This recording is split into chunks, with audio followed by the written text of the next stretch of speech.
Ja, hallo, herzlich willkommen auf 1000 Beste TV. Wir sind hier am Stand von Zero. Finde ich einen leibenden Schaukasten. Das ist das ganze Zeug, was in einem Benzinmotor drin ist. Mit Kupplung und so. Getriebe ist da hinten, ist geil. Und das ist das elektrische Äquivalent dazu.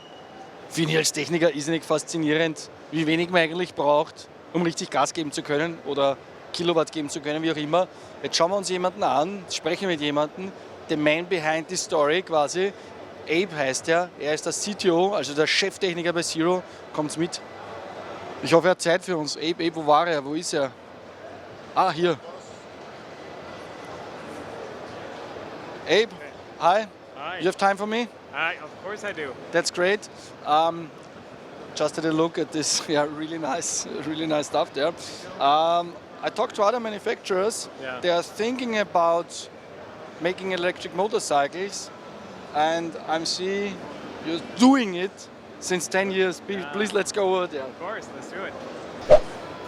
So this is our first electric motorcycle, the Drift. The brand at the time was called Electrocross. Now we're Zero Motorcycles, and yeah, it's amazing when you take a look at this, which is more of a bicycle with an electric powertrain. How far we've come to full-size motorcycles, and it's in the 10 years we have learned a lot about what it takes to make a proper electric motorcycle. How it is that the power should be delivered. Electric is very different from internal combustion. Internal combustion, you have 100 years of learnings as to how people like to feel the power, how people like to experience internal combustion. Electric is all new, so we had to learn not only about the technical side of things, but also the emotional side. What it is that feels good, what it is that people enjoy relative to riding an electric motorcycle. So you have to also to try to copy the feeling of a conventional motorcycle. Is that the way you have to go? I don't think so. I don't think it was a matter of copying what a conventional motorcycle feels like. I think it's more finding how people enjoy an electric motorcycle. The beauty of electric is that it is the purity of the riding experience. When you take away the noise and the vibration and the shifting and the clutching and all those things that we've come to associate with, riding a motorcycle, when all those things go away, it's like the fog lifts and everything becomes clear, and it's a purity of experience that's really quite magical. I can't find a better word than magical, But then how it is that we enhance that, how it is that now that we found something really special, how do we make it even more special? How should the power be delivered in a way that it's, seamless yet thrilling, right? I mean, you have to play with both the simplicity of it, but the simplicity can't be boring. The simplicity has to be thrilling at the same time. So it's a pretty neat combination of things. Yeah, I'm really with you. I really felt this fascination without noise, without vibrations. It's just pure traction. It's the traction on the asphalt I really could hear. I really could hear the traction on the asphalt. Yeah. It was a great ride last year. Yeah. And people are talking a lot about range. And for me, I never needed more than 20% of a battery. Yes. And it was so funny during these short distance trips in the city. And now I think there is the right bike for me. It's with less range than range. Yeah. So we have been making motorcycles with small batteries and motorcycles with large batteries. But the small battery motorcycles have always been that type right there, which is the FX, which has been more of a non-road, off-road, smaller bike, not as practical in terms of carrying stuff and that sort of thing, because it's more of a fun, again, on-road, off-road bike.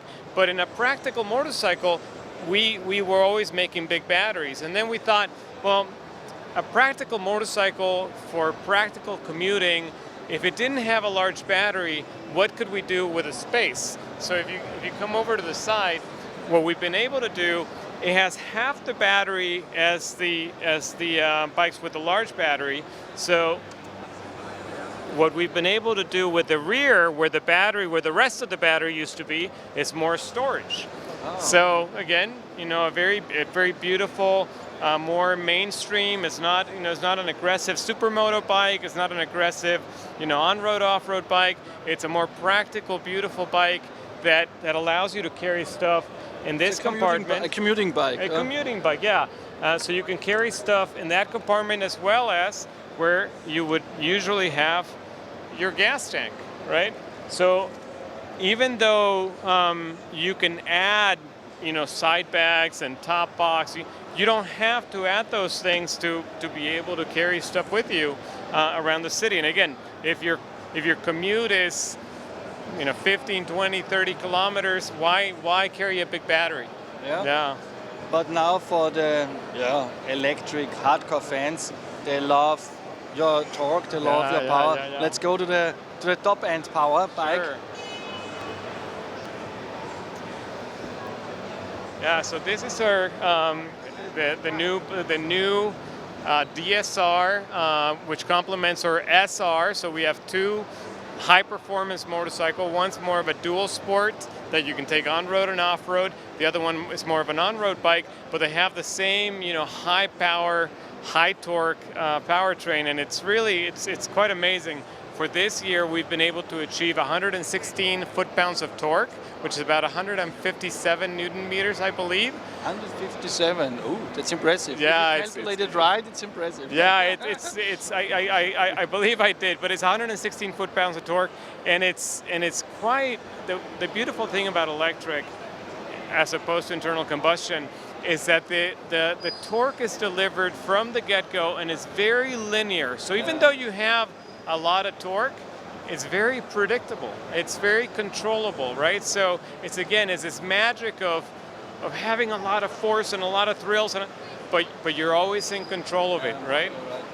So it's quite neat. This has a larger battery, and it also has a charge tank where you are able to charge, pretty quickly using regular charging stations. So with this accessory, which is the charge tank, you can charge 3 times as fast as with the standard charger that comes on the bike.